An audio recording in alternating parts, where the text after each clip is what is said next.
jare lunga ora suwe nyatane nganti tekan seprene apa kowe wis lali pamitmu ning terminal Gayatri apa wis ora kelingan nalika mbiyen pacaran pamit lunga golek pangan bareng mule wis ora kelingan. Sugeng dalu Mas Minto Darsono. Nggih, wilujeng dalu Mas Joklidik. Yo.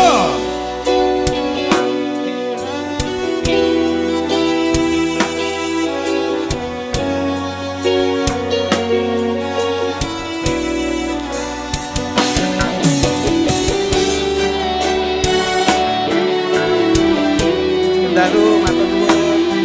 Siap makasih. Matur nuwun.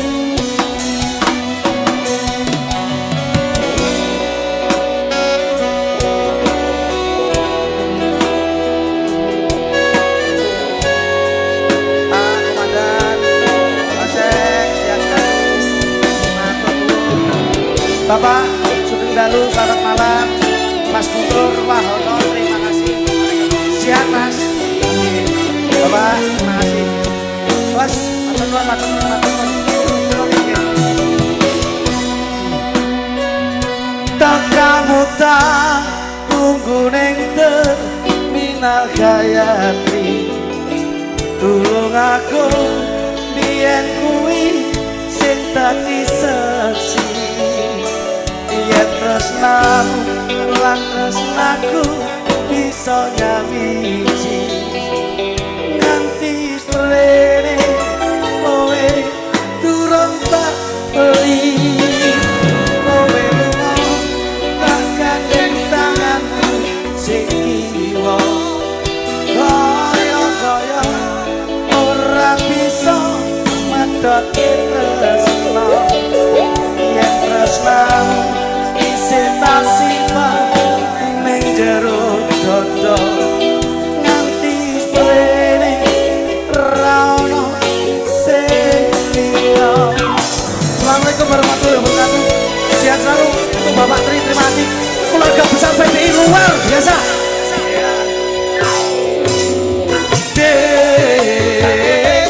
Kowe ono ngendi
pejabat dari Bapak-bapak Dewan matur nuwun.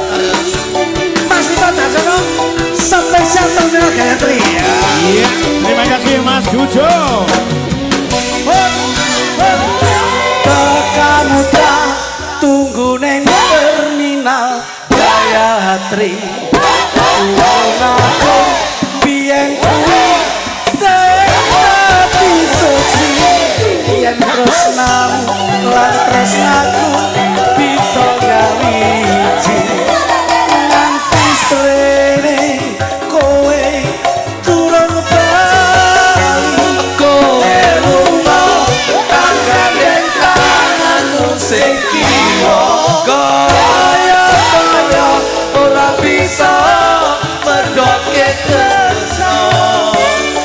tresnamu isih tak simpan neng jero dada muka kowe saiki tetep setia. Iya, iya, ayo, ayo, ayo, ayo, ayo, ayo.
melu-melu gawedi.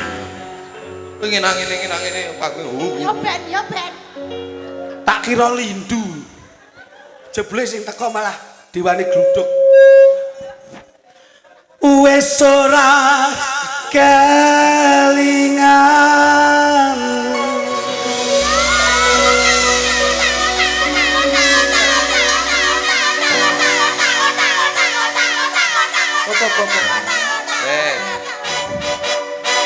Neng kene iki Mas. Neng kene no. Pancen tuntutan SGI. Pripun? Jangan salah persepsi, SGI adalah Sekar Gadung Indonesia. Bahwasanya banyak sing ngarani susu gede Indonesia itu salah. Ya. Iki memang saya tuntut totalitas. Jadi walaupun rombongan Sekar Gadung itu barangkali ada permasalahan di intern keluarga, tapi waktu pentas kita harus tetap profesional. Ojo ngentek permasalahan rumah dibawa-bawa ke panggung. Nggih, saya mbotenipun jeneng nyambut gawe niku totalitas dan tanggung jawab. Betul. Apapun privasi keluarga itu harus dengan secara kekeluargaan yang tidak menyangkut pautkan dengan pekerjaan. Padahal ini banyak masalah loh, niki sindir-sindir ini hari ini banyak masalah. Banyak masalah, niki banyak masalah mengatasi masalah. Dadi gaden tok niki. Niki jan masalah tok. Mau akeh sing do teko, Pak Desember ki mlebu pira? Ora usah takon lek Desember ki rendeng. Padha bingung banyak masalah di keluarga tadi. Ngene iki jenenge sinden panjenengan ora kreatif. Wong Desember ki gede-gedene sumber kok rendeng. Ya nek pas wayah rendeng ngono kae kok nyambut gawe nyuluh kodok lah ya kenek to. Ning ya alhamdulillah padha duwe gawean sampingan Mas. Amin. Iki Mbak Hanif ki ya duwe gawean. Iso nari. Mita ki ambak napa sinden Syekh Timur umure sik 18. Ning iki umroh wis ping pindho. Lho, mergo ya duwe gawean njaba. Amin. Iki Dek Kiki kuwi ya duwe gawean ning omah lek laran lek nyinden kuwi ya iso tukang jaranan. Alhamdulillah. Sami-sami wonten kesenianipun. Sampeyan ngerti mboten? Lis body lotion. Lis body lotion to. Lotion. Napa niku? Ya hand body kuwi sapa sing ngomong lotion? Lotion niku lak nggih blonyoh niku to. Tapi tulisannya lotion. Kuwi ya usaha duwe. Oh nggih pengusaha krim to. Heeh, Luki ya ngono ya ndek usaha. Napa Mas? Dodol kentuki. Oh ayam mekrok niku to. Ayame Luki ini mekrok-mekrok. Nggih. Lajeng setunggalipun Pak. Ora ngerti lek kuwi aku usahane apa kuwi. Panjenengan niku wong duwe anggota kok ora paham kalih Bakul Uli. Terus sijine sapa iki? Mbak Sulis, kuwi ya duwe gawean. Kuwi ora tau turu awan bengi. Kuwi bos TikTok. Alhamdulillah nggih. Heeh. Nika setunggalipun, Pak. Terus Mbak Imas kuwi ya dadi perias manten. Amin. Sing pojok dhewe kula ngertos niki. Apa Mas Lunduk? Guluk. Iki ngerti kula niki. Bakul apa, Mas? Ning omah ternak nyambik. Kok ternak nyambe iki ya rena-rena. Paling mboten ngeteni pangapunten Mas Mito. Heeh. Apapun profesinya, apapun pekerjaannya harus tetap kita syukuri. Betul. Karena wonten kata-kata bijak, manusia wajibnya mengangkat tangan biar sisanya Allah yang turun tangan. Tembunge wonten ing pengajian fafiru ilallah, dikembalikan kepada Allah. Mula dalu niki para pejabat-pejabat lenggah, para wakil-wakil rakyat lenggah dipun sekseni masyarakat wonten ing tlatah Tulungagung. Insyaallah semua pejabat, semua dewan akan beramanah untuk membawa sejahtera masyarakat Jawa Timur. Betul, luar biasa. Oke lah, sebab napa to Mas Minto? Kula menika ngeten iki pangapunten. Derek panjenengan pun kaya pikantuk berkah. Nyambut gawe jer dadi pelawak jer nderekke panjenengan saben dina. Niki Mas kula nggih kecangking. Dadi barokahipun keluarga besar PDI Perjuangan itu diberikan kepada kanca-kanca seniman seniwati. Ngeten mengke nek kok omah sik diwenehke bojone, duwite sik dingge blonjo nggih maem sak keluarga. Niki nggih pun barokah. Mula masoni niki Mas Kluduk. Niki alhamdulillah Mas Minto. Duit dilumpukke nyatane dingin ngragati bojone iso dadi pegawai niku alhamdulillah. Jane dalu niki karena mungkin menunjukkan rasa cinta saya terhadap nyepun Bapak Joko. Ini saya bisa hadir pada malam hari ini Pak Minto. Pripun? Jane kula niku teng griya ya acara malam hari ini kan syukuran toh? Nggih. Syukuran. Lane kula niku menunjukkan jiwa cinta saya terhadap Pak Joko, Pak Guntur, dan seluruh jajaran DPRD yang ada di Tulungagung. Kula saged sowan ing dalu menika. Jajane kula niku teng griya nggih syukuran Pak Minto. Syukuran apa, Mas? Ya bojoku alhamdulillah. Alhamdulillah syukuran bojomu. Sekarang mengenai apa? Ya setidaknya itu sudah menjadi pegawai lah. Saiki. Alhamdulillah Pak Minto. Niki lho, bukti kesuksesan seorang suami ngeten niki. Aku kok sik mireng iki lek panjenengan putrine dadi pegawai, iki pegawai apa? Nggih nun sewu, dadi kula niku nyambut gawe bendina. Niku akhirnya kula klumpukne dan saya itu mewujudkan cita-cita istri saya untuk menjadi pegawai. Saiki lenggah ning ndi, Mas? Saiki alhamdulillah kemarin tanggal 20 Oktober kemarin niku diangkat Pak dan syukurannya pada malam hari ini. Lah gene malah sampean tinggal. Ya mergo tresnaku karo Pak Joko Tri aku rene aku. Loh, syukuran dadi pegawai napa, Mas? Pegawai bank. Alhamdulillah. Alhamdulillah. Iso ngangkat harkat martabat keluargamu kuwi. Pegawai Bank Jatim, Pak. Masya Allah. Bagian humas hubungan masyarakat. Bagian bagian nasok. Oh, berarti duwe tanggungan. Masya Allah. Ning ya kuwi, Mas. Kuwi jenenge nasabah.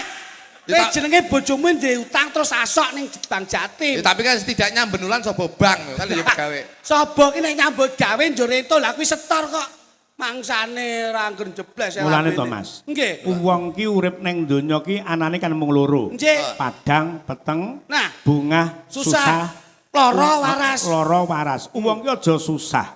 Mergo Gusti Allah ki pancen dawuh ora bakal menungso dawuh iki penting banget kanggone awake dhewe. Nggih. Gusti Allah ki ora menjanjikan uripe wong ning donya ki digawe penak ki ora. Ning Gusti Allah ki berjanji setiap ada kesulitan mesti ada kemudahan. Ning kene iki. Saya tak tekoni. Napa? Jenengan kok ngendikan Gusti Allah. Gusti Allah dawuh pripun? Di mana ada kesulitan pasti diberi kemudahan. Inama'al yusri yusra. Nah, kuwi setiap ada kesulitan mesti ada kemudahan. Setiap ada kesulitan pasti ada kemudahan. Berarti jenengan ngetutne napa sing dawuhne Gusti Allah. Ya gumantung. Loh, mboten. Lek pancen awake dhewe diwenehi susah ya aja susah. Loh, lha nggih, berarti kan jenengan ngetutne dawuhe Gusti Allah. Nyapa kok ngetutne dawuhe Gusti Allah? Loh. Lah awake dhewe dadi titahe lak kudu manut karo perintahe. Berarti napa kok ngetutne Gusti Allah? Ayo tak tekoni jenengan. Mergo napa? Ya mergo butuh. Mergo napa? Bu Gusti Allah kok dibutuhne iki pripun to? Butuh awake dhewe niku butuh karo Gusti Allah. Gusti Allah ki ra butuh karo awake dhewe. Lah terus? Sebabnya nyapa kok jenengan nuruti Gusti Allah? Lah kuwi perintah. Nah, Sebabnya napa? lho, lah sebabnya ya mesti karena awake dhewe iki hambane umate kok. Berarti kowe Lho, tresno. tresno no. Nah, ngono lho, tresno. Ah, Tekon. coba. Jenengan tresno kalih Gusti Allah. mergo tresno nuruti dawuhe Gusti Allah. saiki tak tekoni. Jenengan kalih bojone jenengan Tresno. tresno. Kalih anake Tresno. tresno. Kalih Gusti Allah Tresno. sakniki umpama hitung-hitungan persen tresnone jenengan anake kalih Gusti Allah berapa persen? Kira-kira anak panjenengan pinten persen? Tresnone. Hitung-hitungan persen. Ayo. Hitung-hitungan persen. 100%. Karo anak jenengan berapa persen? 100%. Kalih Gusti Allah 100%. hitung-hitungan iki mek 100%. Dadi harus Pembagian. dibagi. Nah, murah. 100% kudu dibagi. Anak jenengan tresnone berapa persen? Gawe 15 lah. 50% kok salahke. Mboten. 50%. Karo yogane kalih bojone 20%. berarti karo Gusti Allah mek 30%. Wah, jenengan mboten adil, Itu Pak. salah. Terus saiki tak balekke lek awakmu piye coba? Loh, mboten kula tekok jenengan riyen. Karo anake tresno karo anake pirang persen? Ya nek cara jujur-jujuran Ngene, dibanding Gusti Allah karo anake kalih bojone tresno pundi? Karo Gusti Allah. padha tresnane. Berarti- Manut perintah ya tresnani karo anake mergo anak ki amanah. Krana diparingi anak karo Gusti Allah awake dhewe wajib tresnani. Sing nyiptakne anak sinten? Hah? Sapa? Sing nyiptakne anak. Aku. Lah lek Gusti Allah ki ra ngijine ya ora dadi kok. Jenengan tresno karo Gusti Allah ora? Tresno. Ya tresno. Nah, kalkulasi per persen. Anak pirang persen? Angel iki. Loh, Wong kudu- 100% kok tuntut. Loh. Aku 100% per anak per ibu karo Gusti Allah ra kena. Awakmu. Kowe karo anak piro? Ya digawe 15%. Bojomu? 15%. Gusti Allah. 70. Iki lho jelas. Berarti tresnone Gusti Allah ki ngluwi tresnone anak karo bojo. Mergo sing nyiptakne ya kok. Gusti Allah. Lek diceluk anakmu, Ayo mangkat no. celuk bojomu, Mangkat. mergo apa? Tresno. Kalau Gusti Allah, Luweh tresno. kamangka 70%. Lek diteluk Gusti Allah teko ora? Kok ngono to pertanyaanmu ki? Takonmu munggane Mas Minto ora ngono Tresno karo Gusti. Tresno. Nah iya, tresno. Karo anakmu pirang persen? 15. Karo bojomu, Padha 15. tresnomu ngluwi anak bojomu luwih Gusti Allah. Piye? Gusti Allah berarti 70%. lah ya kowe celuk anakmu teko, celuk bojomu teko. Kowe celuk Gusti Allah teko ora? Matane saka kono iki lho. Lah kuwi lak urusane karo sing kuwasa to. berarti kowe sik wedi. Weh, jajan balekke. Lah nek sampean, Napa? pamo tresno karo anakmu, tresno karo bojomu nek tresnomu karo sing kuwasa diceluk piye? Budal. Lho, tenanan kuwi. Budal. Loh. Lho nyapa kok wedi? Wong sing mati ning kono ya kerasan nyatane ora sing balik. Matane lho. Lah piye-piye ning kono iki paling ora iso balik kok Lah iso. iya kan ya kerasan lho. Ngono kuwi jenenge ora logika lho Lho ya pertanyaanmu. logika lho nyapa lho. Kudu tresnani Gusti Allah mergo sing nyiptakne alam donya awake dhewe sak isine iki ya mung Gusti Allah Subhanahu wa taala. Contone bengi iki beliaunya Bapak Tri syukuran iki mujudke syukur, mujudke rasa seneng mergo apa? Seneng dadi dewan. Alhamdulillah syukur dadi dewan, mujudke syukur marang Gusti Allah Subhanahu wa taala bisa dadi dewan ana ing tlatah Tulungagung ning aja lali. Dadi dewan ki ora enteng ya abot. Mergo apa beban di pundaknya itu harus bisa menyejahterakan warga masyarakat Tulungagung. Kula tepuk tangan untuk Bapak Loh. Joko Tri. Ini Mas Didik, Nggih. gandeng iki mau ngrembug perkara prosentase, sampean yang anak bojo mung 15. Nggih. Lek Mas Duduk yang Gusti Allah 70%. Awake dhewe ben ditimbali karo anak karo bojo ngenyangi. Dene sing perkara ditimbali ning Gusti Allah ben dinyangi karo kluthuk. Lho tak nyangane, wong aku ra wedi yo. Jodoh rezeki pati derajat sumindi marang Gusti. Sing ngomong sapa tak tapakane lambene iki. Lho. Kuwi lak wis unek-unene Mas Minto. Sing ngomong sapa? Jodoh rezeki pati derajat sumindi marang kersanipun Gusti. Kuwi jarene wong biyen ning sing lakoni awake dhewe. Jodoh ngomong apa? Jodoh Rezeki pati. kowe lek ngomong jodoh sing nentokne Gusti Allah, kowe tengok-tengok ning omah. Ayo, sapa sing arepe marani kowe? Arepe mungkin rabi kowe. Ya ora? Iya bener. Nyatane Lurah Tunggul Sari iki ya blas kanthi saiki ya ora rabi-rabi. Jodoh ya, Pak. Iya nek kudu golek. Lho. Budidaya. Pancen karo Gusti Allah ki rung diwenehi jodoh. Lah nggih, lek wis ngomong jodoh sing Gusti Allah, jajal kowe tengok-tengok ning omah. Wis Gusti Allah bakal ngoyahi jodoh. Kowe tengok-tengok ning omah. Nah, ki se perlu dijabarke. Pripun? Lek pengen entuk wong ki diwajibke ndonga karo usaha. Nah, lah ya usaha. Garis besarnya kan sing netone Gusti Allah wau. Sing penting ya kudu budidaya, Bos. Lah mulane kuwi Gusti Allah ora bakal ngerubah nasibe menungso, yen to menungso dhewe ora bakal ngerubah marang nasibe. Iki lho, bener. Bener lho. Dadi berusaha. Iya no budidaya no. Ora ming meneng. Ora ming meneng tok. Jodoh rezeki. Rezeki ya ngono, sing netone Gusti Allah. Ya ora? Nek ming meneng wae tengok-tengok ya Ora ora nemu. Tengok-tengok nemu gethuk ya ora. Ora enek. Jodoh rezeki pati. Nek rezeki beda lho. Nggih. Rezeki ki wis dinas karo Gusti Allah waktu awake dhewe dikandhut ning guwa garbaning ibu. Umur 3 sasi ning kono dicatet, kluthuk. Kowe Sing nyatet sinten? ya malaikat utusane Gusti Allah. Tukune pulpen ning ndi? Kok malaikat nyatet? Jenengan iki marai kok ngendi-ngendi ya. Jenengan kok ngendi-ngendi ya, Mas? Pulpene wektu bapake gawe karo ibuke. Kuwi dilumpukke tintane 3 sasi mlumpuk ana tulisane dhewe-dhewe tuk kowe umur 17 tahun jaman melu siswa budaya karo adimu kowe keloro-loro. Saiki umur 40 kowe diwehi kamulyan. Mula babakan rezeki ki ra kena dingge kemeren. Yen pancen dijatah secingkir, awake dhewe budidaya rina wengi sirah nggo sikil-sikil nggo sirah. Oleh sak ember entuke ya secingkir mergo jatahe semono. Sik to, kok sirah nggo sikil nggo sirah ki. Tegese iki nyambut gawe temenan ngono lho. Apa akrobat piye ngene iki? Mas Minto Iki langsung pemain sirkus. Mas Minto ki omong tuwek lho. Mbok yo rada dipengerti sithik ngono. Aku ki tuwek lho. Kowe iki uyuhku. Umurku lho wis swidak. Aku ki dalang sepuh. Tuwek nakal. Hah? Loh, nakal ki lek ngen-ngen lek tuwek. Ora masalah tuweke angka ning semangat kudu 45. Nah dan kowe wingi bengi ngomongke alah Mbak Minto ki paling dhuwur alah Mbah ngisor mbuh urung karuan. Tapi paling mboten introspeksi diri. Nah, ngono lho. Lho, kok ndak sampean lho diomong kok ndak. Lah iya aku yo sing introspeksi diri. Introspeksi diri. Mula ngeten iki pangapunten Mas Minto. Niki dalu niku lak masyarakat dijak syukuran, jak seneng. Heeh. PDI Perjuangan itu bukan partai yang muda tapi partai yang tua. Ah, rungokke kuwi. Iki. Mula kenapa nun pangapunten aja disawang kae ming bentuke logo ming kaya ngono kuwi. Tapi itu sebuah makna yang luar biasa. Kowe kudu sinau lho iki. Masalahnya Mas Minto iki bener dalang, bener lurah. Tapi nek dalam internalnya politik. Waduh, wis gak paham. Jelas. Lek Pak Tri jelas partainya PDI. Iya. Lek Pak Minto iki partainya beda. Apa, Mas? Hanoman. Hanuman ki lho apa? Hati Nurani Seniman. Loh. Mas Minto itu. Iya, tadi ngelumpuk nih seniman seniwati, kalau ngelumpuk dibuang. Tadi. Ya ora kok iso ngawur wae. Nganu, pangapunten. Pak Joko itulah beliaunya itulah nun pangapunten lenggah dados dewan. Ya. Nah, saiki kamu kan punya misi visi. Harus kamu sampaikan. Ngono lho. Jane aku Paling tidak bisa membantu.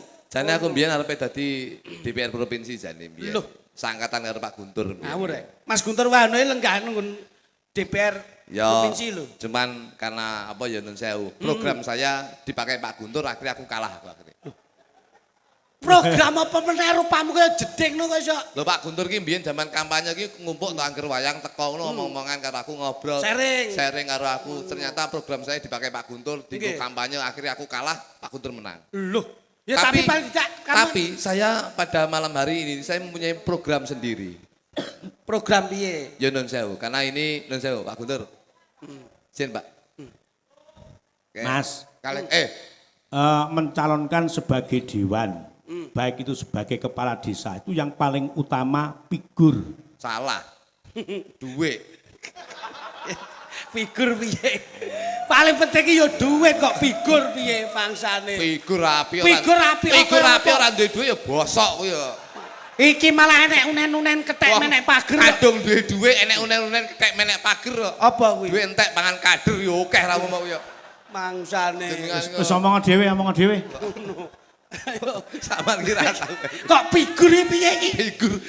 Paling ndak kan punya kewibawaan, Sik. serawung. Alah, seno. Terus didukung karo finansial. Ora percaya.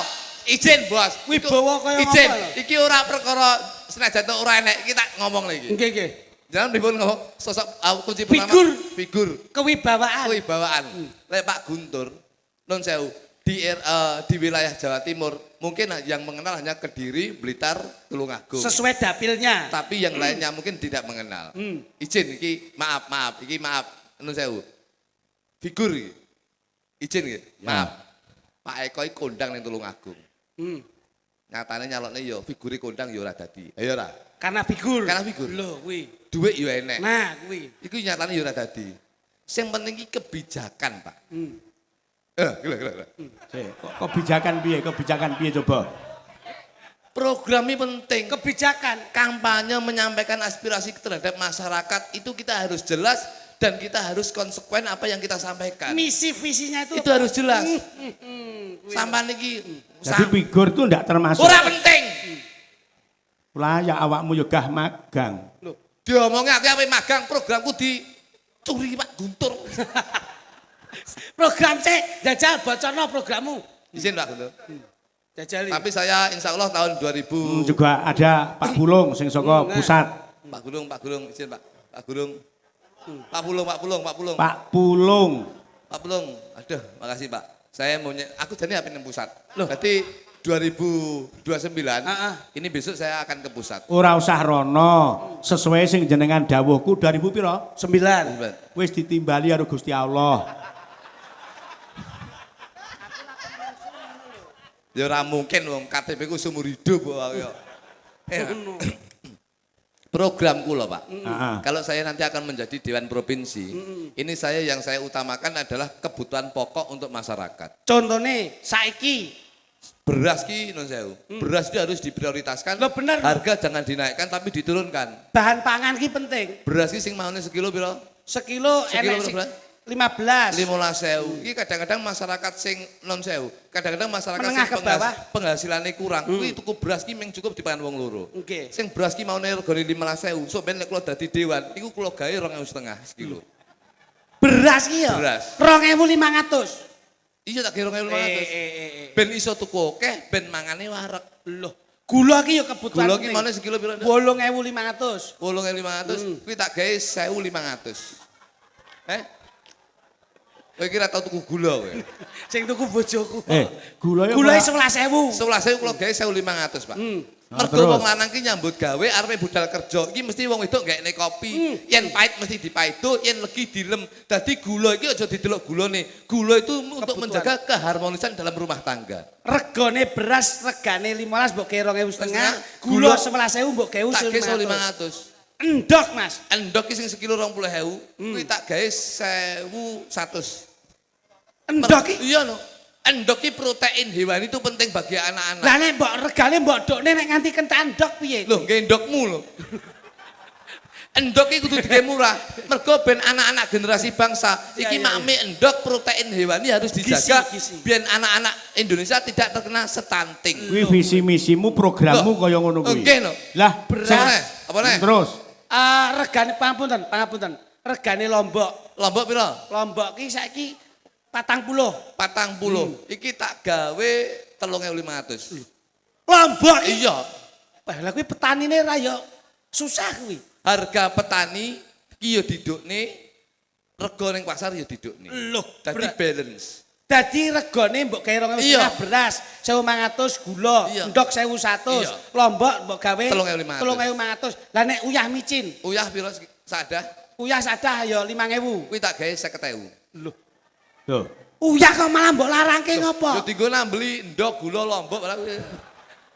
Sik Mas. Politik. Programmu umpama sampean dadi dewan kaya ngono kuwi. Nggih, Pak. Aku wis ora percaya. Lan apa? Ora percaya. Iku padahal jenenge dewan itu mencakup orang banyak. Aku Awakmu lho mek wong loro ndagel iku lho rega ora tau kok ndukne malah munggah terus. aku lek sampean ora percaya ora masalah. Iya. Aja meneh kok sampean bojo kowe karo aku ora percaya. Wah, percaya lan ora ki dibalekke ning awake dhewe. Nah. Mula niki dalu lak hajatnya tasakuran. Tasakuran. Nah, Pokoknya mudah-mudahan Pak Tri mudah-mudahan akan mengemban amanah menjadi Dewan di Tulungagung. Amin. Kedepannya akan mensejahterakan warga masyarakat Tulungagung. Betul. Dalam infrastruktur dan juga sandang pangan dan papan. amin. Mbok pilih renan penggalih mbok beliaunya diajak ke sini, Mas. Pak Guntur. Oke, siap. Mas Guntur nggih. Provinsi diatur dulu, nggih. provinsi, ya. Oke, nanti Pak Pulung ada. Nih. Pak Dewan nih, Pak Tri ki pengorbanannya besar. Kok ngeten, Mas? Ngerti lek Pak Minto ki pojok dhewe sindene gedhi. Nggih. Pule diketok ngene lho. Kuwi mergo pulene diketok ki oyote metu lho. Nek ra oyote metu ra mungkin. Pak Guntur Ya. diatur nggih. Diaturi. Kene. Ayo Mas, kene Mas. Nih, monggo Mas Guntur. Aduh.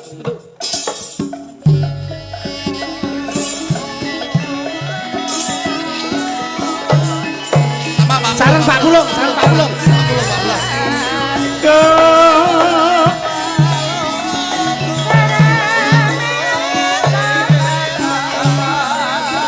Karo Bapak Sutekno.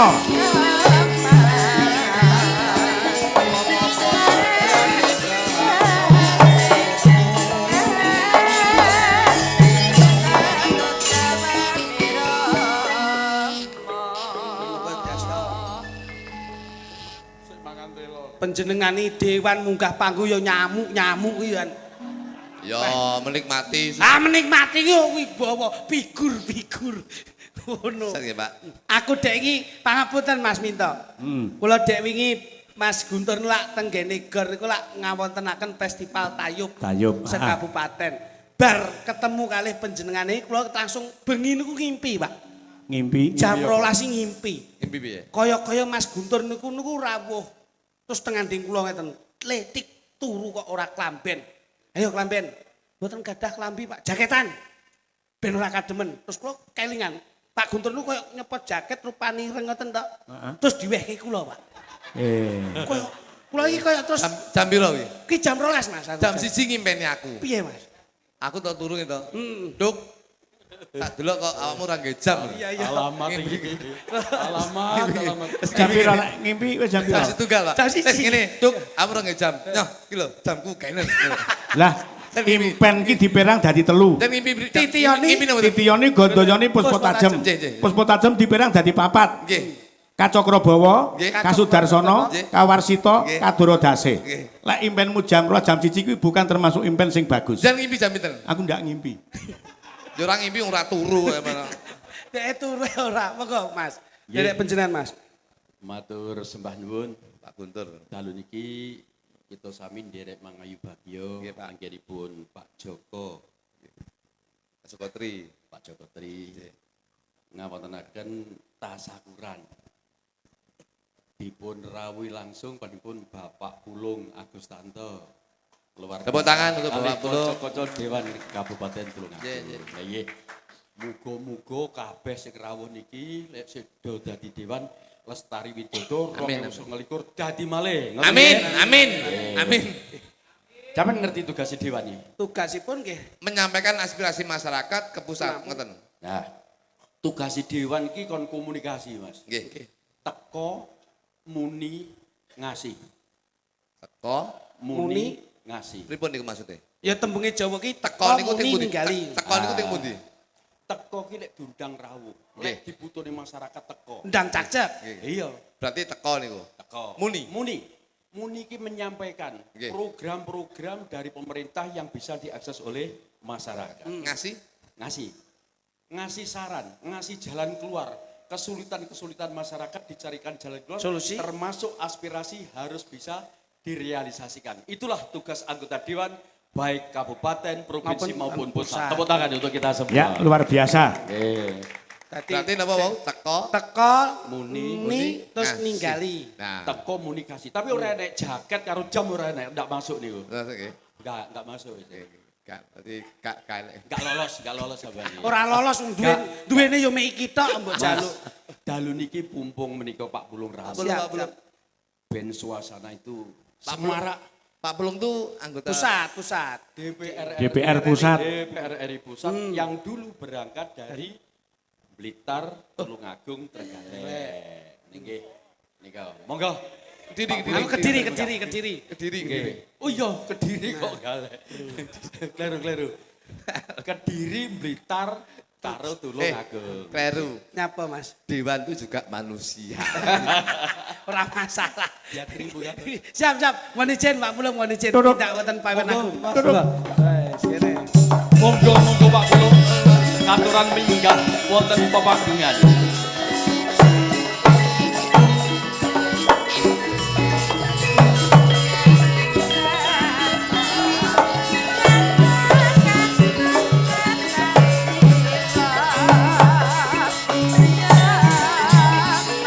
Janipun Bapak Sutekna dipun inggahaken Pak Guntur.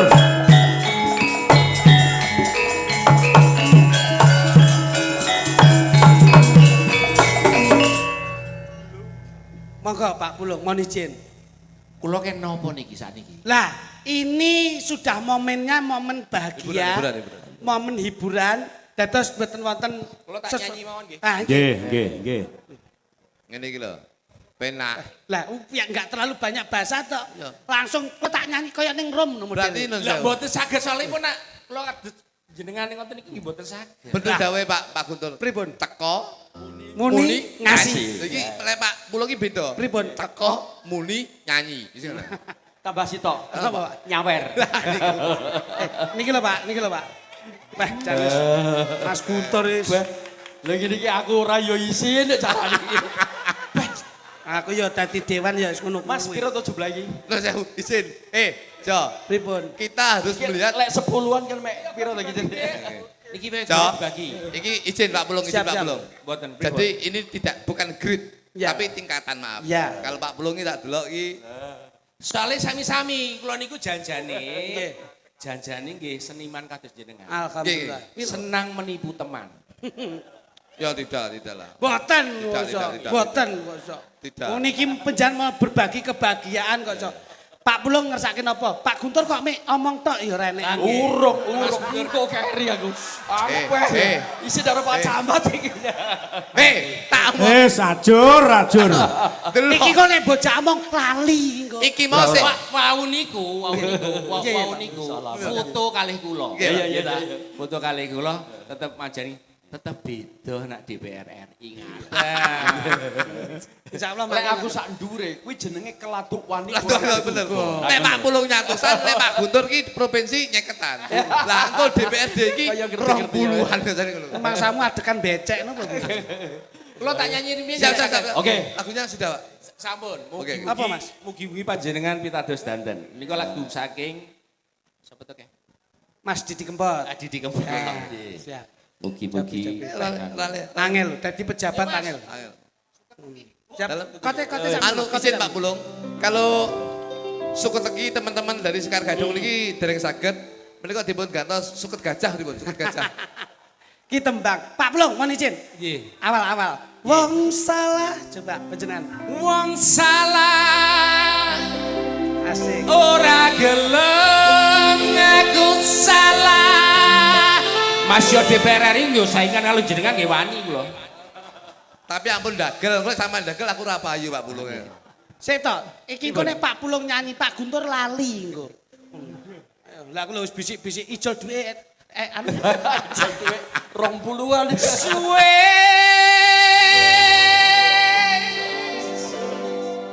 wong sing betah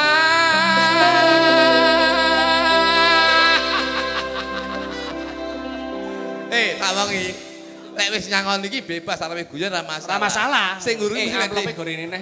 Sing ngurung apa? Sing ngurung wis mek tingak. Sik, Mas Guntur ki melu mikir Pak Kisrejo. Ora mung Pak Kisrejo tok. Kabeh saya. Pak Kisrejo ki pendopone kadung tak bongkari. Cenalamat. ya bongkarono. Proposalku kesingsal e. Jadi tanggung jawabnya Pak Guntur sambat karo Pak Pulung. Gampang. Iya. Mripatku wis ngerti sanyatane kowe selak golek menangmu dhewe Rupane abang logone banteng PDI Perjuangan. Tepuk tangan untuk kita semua. Luar biasa. Monggo tarike Mas. Siap. Yuk. Mas Guntur Mahono sareng Bapak kula. Ayo DPR RI.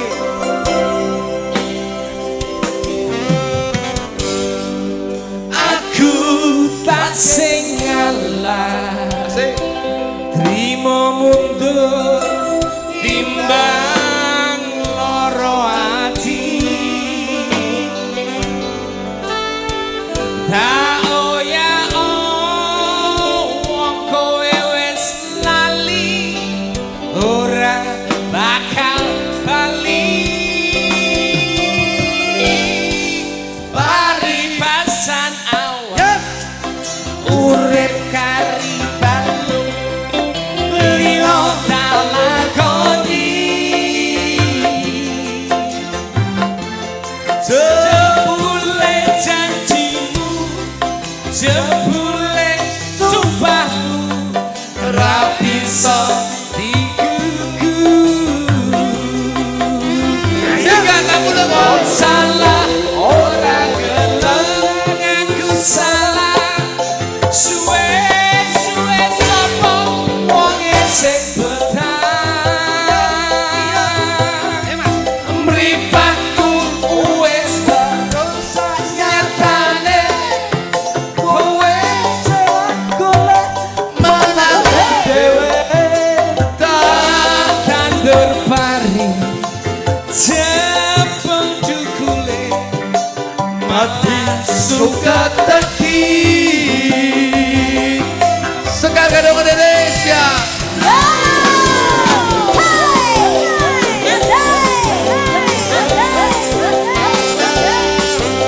Oke Pak Bulung.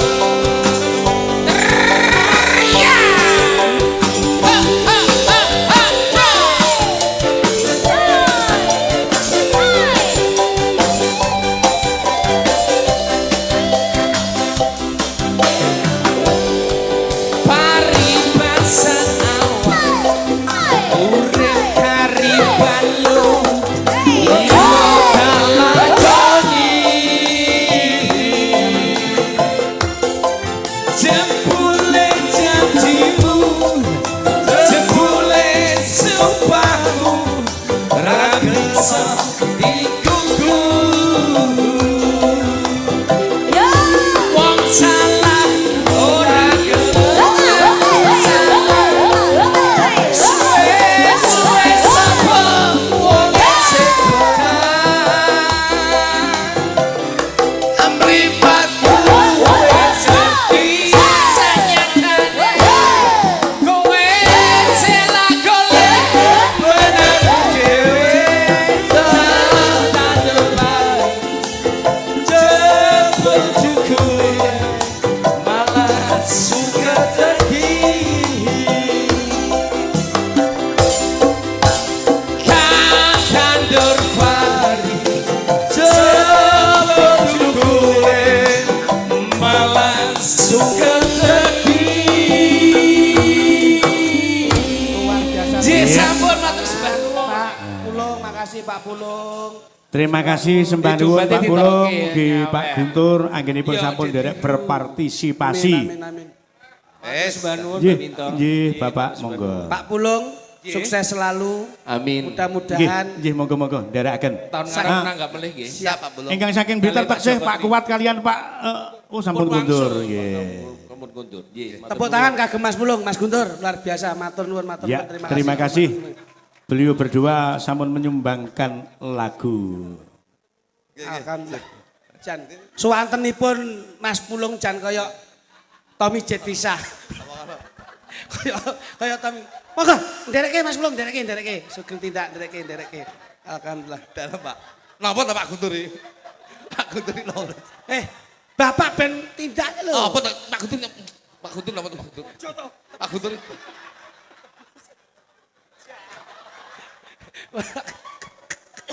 Kowe kurang ajar.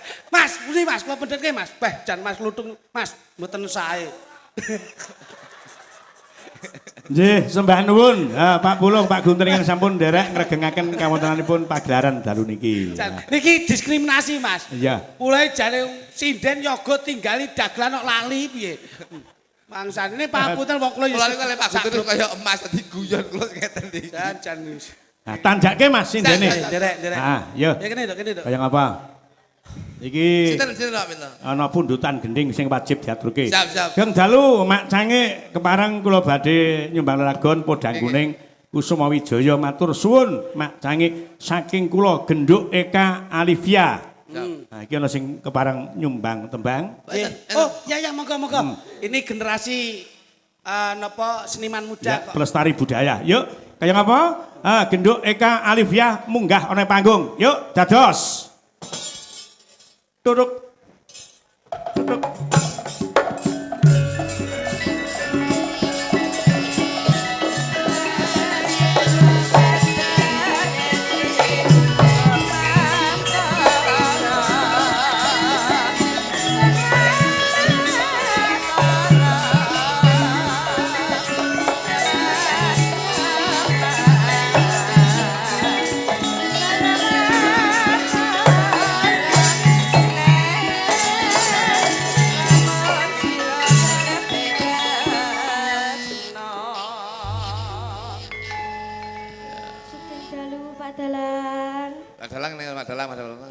Ijeng dalu. Nek iki Pak Dagelan to. Geng dalu Pak Dagelan. Lek Pak Dalang Mandep Rono lek ning kene sing dalu Pak Batang lho. Takonono Mas Luduk tembang. Izin. Tembange apa? Anu mau disebutnya asmane jenengan Eka ya Dek ya. Mandep Rono. Kene to, rada anteng sithik kene rada maju. Kelas pinten Cahayu? Kelas pinten? Kelas 6. Kelas 6 SD mana? 1. Lah SD 1 mana? Tenggong? Iya. Oke. Iki kaya cilikane Lilis Karnali to iki. Ngawur Iki ngono cilikane Pipit cilik ngene iki. Nembang apa Cahayu? Apa nembang apa? Nembang apa? Podang kuning. Podang kuning. Oke. Mau wis diaturke iki podang kuning? Dereng. Oh, durung. Podang kuning ya. Ya, kaya ngapa? Podang kuning Genduk Eka. Yuk, dados. Teng. Teng.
Pak Tunggul. Orang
sukses gangsar.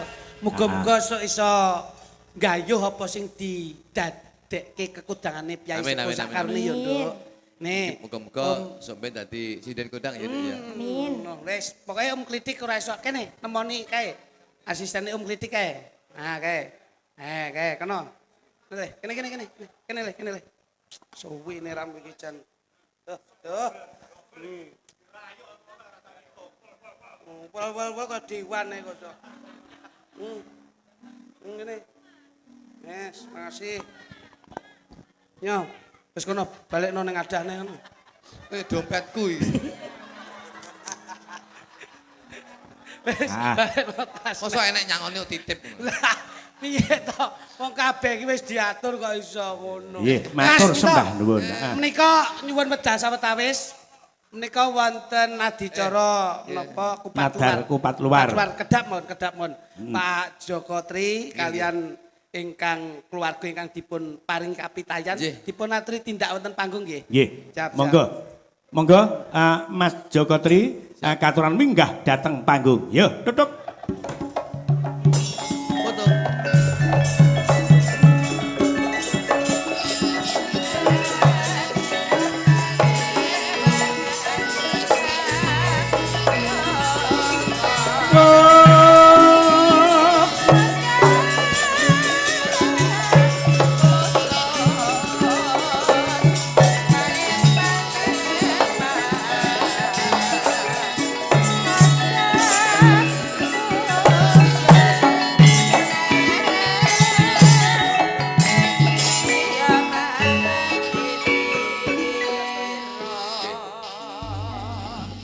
Saking keluarga menapa penyantun Mbak Mas Tri?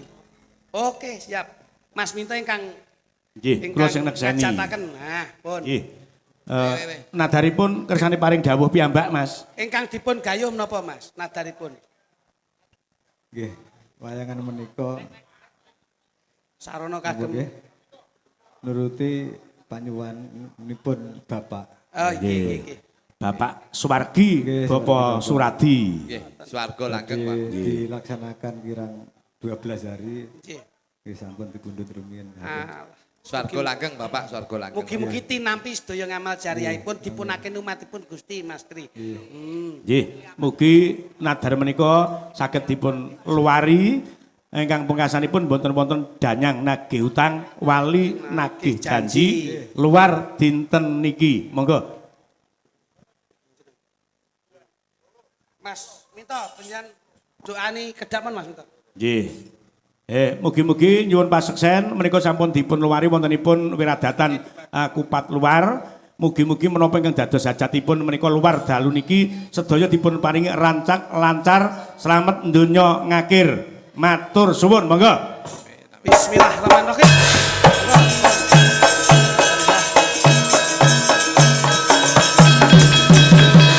Mas Didik, biasanipun Mas Joko Tri niku nggih saged nembang. Monggo. Nggih. Monggo Mas. Pun derek. Ini momen niki Pun pan nggih. kula pun seneng Nggih. nggih sampun melaksanakan Pagelaran tingkit. Menapa ingkang wayangan nggih napa ingkang dados angen-angen Bapak. nggih. Niki sampun kawujud Nggih, mugi Nggih. Bapak saged napa dipun tampi Amin, amin. ingkang maha Nggih, mapan wonten swarganipun Allah, bisanipun almarhum Bapak Suradi. Amin. Derek ndedonga Mas, mugi-mugi sedaya panjangkaipun dipun tampi kalih Gusti. Amin. Matur nuwun Mas Tri. Monggo.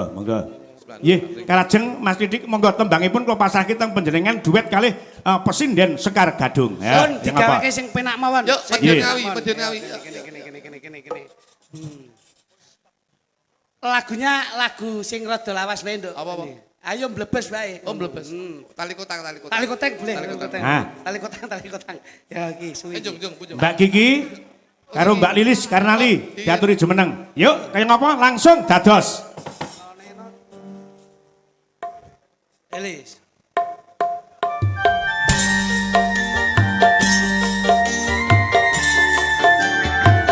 Apa enek?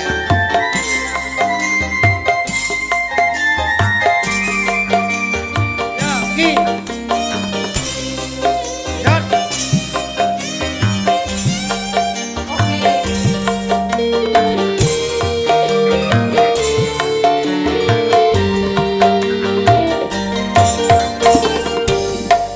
Biyen wis tak tukoke wujud tali sakotange saiki lak kok ilang saslirane lunga menyang ngendi tanpa pamit ra ngabari apa kowe lali karo Katur Bapak Asmara Santo Madiun Katur Mas Juwadi Timbul Rembang ingkang mentas nimbali Sekar Gadung tresnanku jare kowe melu aku lah kok melayu tapa kurang larang pungkasane kowe ilang ning ngendi aku goleki tali kota Bapak Suryono Pati Wilujeng Enjing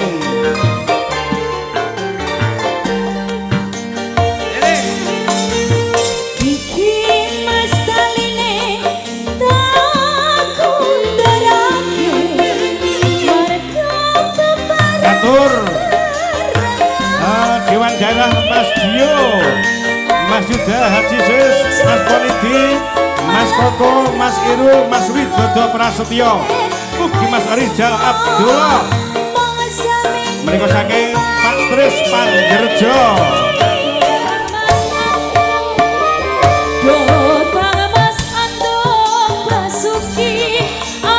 Sembah nuwun Bapak Widodo, Dewan Daerah hadir saking Gerindra.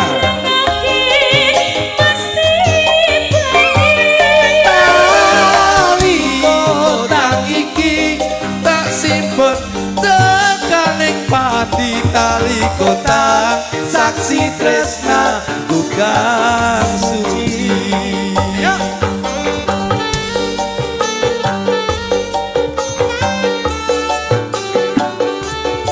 Wilujeng Dalu Mas Didi Wiryanto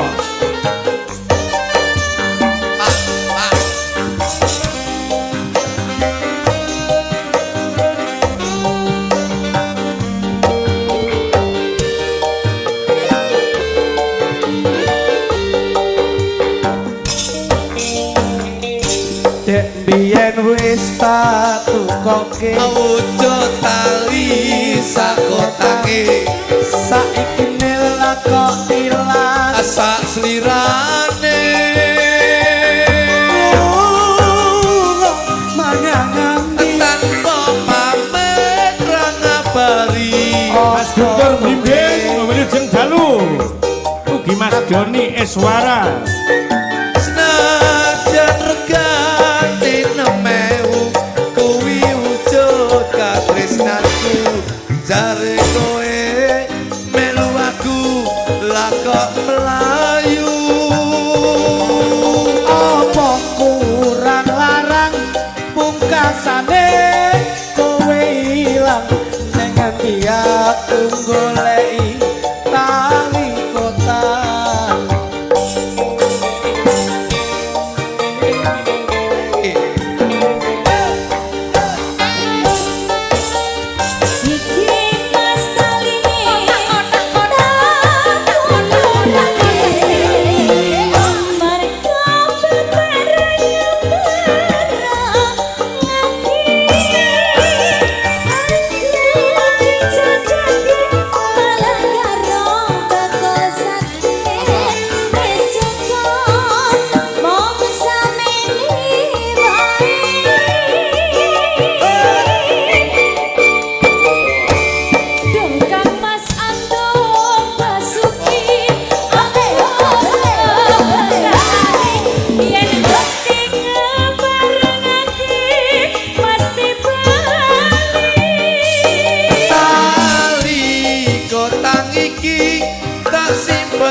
tresna bukan suci tali kota saksi tresna bukan suci.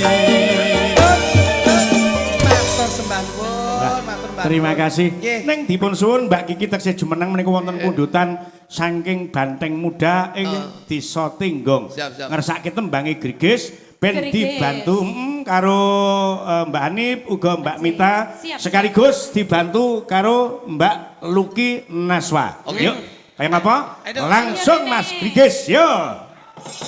Gila, sikat, Brigis.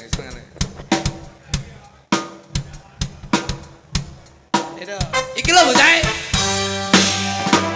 Bersama Mbak Kiki Karisma, yo.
Kopral Ponorogo monitor Mbak Minto, nggih matur sembah nuwun.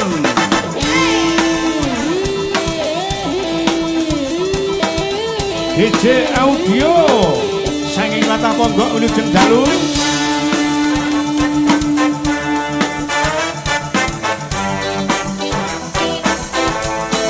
Ugi Bapak Camat, Bapak Didi Jarot. Sampun rawuh wonten ing tenggo matur sembah nuwun.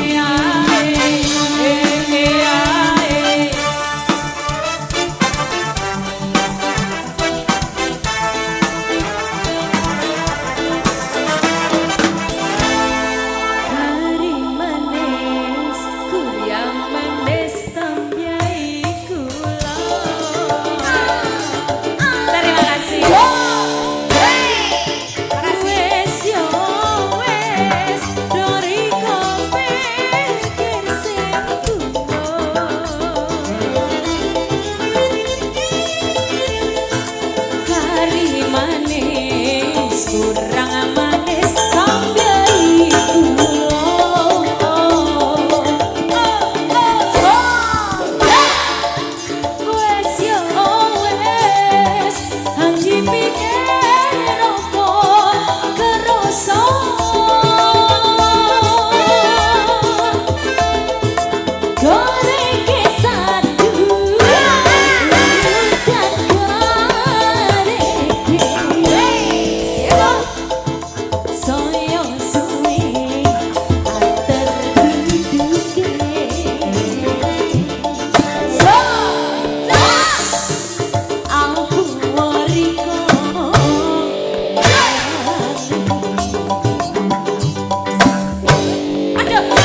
Syurang mandem tambiai kula tipis-tipis wes yo wes dongeri komekir sing kuno ya kari manis kurang manis tambahi gula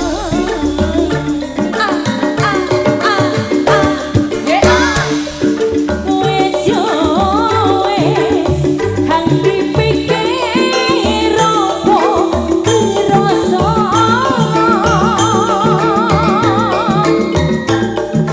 kali kisadu yen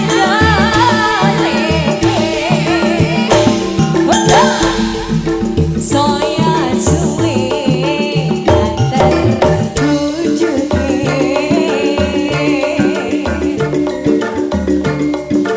aku wariko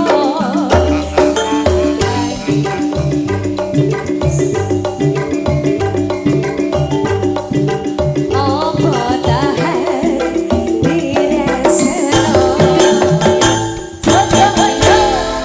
Nggih, sembah nuwun menika pundutan saking Banteng Muda. Mas Didik, iki ben ditutukke anak lanang sing nyabetke wayang. Ning ditutup nganggo tembang metre wit saka praon nganti gambang suling. Nah, ngadeg kabeh sinden songo. Yo, kaya ngapa? Langsung dados.